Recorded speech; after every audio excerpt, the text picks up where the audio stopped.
મહીસાગરમાં કિશોરને માર મારવા મામલે રાજનીતિ ગરમાઈ છે। ભાજપના બે ધારાસભ્ય મેદાને આવ્યા છે। માનસી ચૌહાણ અને ધવલસિંહ ઝાલાએ પીડિત સાથે મુલાકાત કરી। બંને ધારાસભ્યો પીડિત પરિવારના ઘરે મોડી રાત સુધી બેઠા હતા। પોલીસનો વહીવટ કોઈ અન્ય વ્યક્તિ કરતી હોવાનો પણ આરોપ લગાવવામાં આવ્યો છે। તો બાલાસિનોરમાં મહિલા પીઆઈ પર કિશોરને માર માર્યાનો આરોપ છે। સ્થાનિકો અને ધારાસભ્યમાં પોલીસ સામે ભારે નારાજગી ફેલાઈ છે।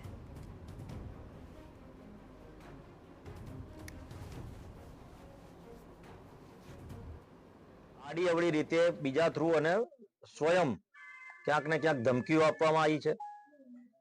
આ ન્યાયની વાત છે।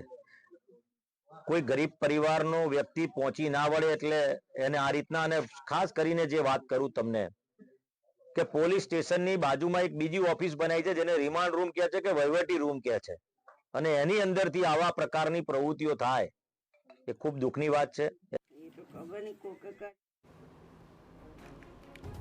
તો મહીસાગરમાં કિશોરને માર મારવા મામલે એમએલએ ધવલસિંહ ઝાલા આકરા પાણીએ છે। ભાજપના ધારાસભ્ય ધવલસિંહ ઝાલાએ પોલીસને ચીમકી આપી હતી। બે બટન ખોલીને નીકળીશ તો ગાંધીનગર સુધી લઈ જઈશ। માનસી ચૌહાણે મુદ્દો વિધાનસભામાં ઉઠાવવાની ચીમકી ઉચ્ચારી હતી। મામલો બીચકતા પીએસઆઈ અને ડીવાયએસપી ઘટના સ્થળે દોડી આવ્યા હતા। એસપીએ SC/ST સેલના ડીવાયએસપીને તપાસ સોંપી છે। પોલીસ લુખી થઈ ગઈ છે અત્યારે।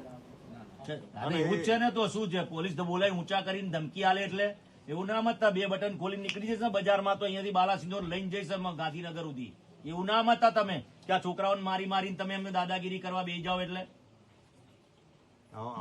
બે કલાક સુધી અમને બેહાડી રાખો।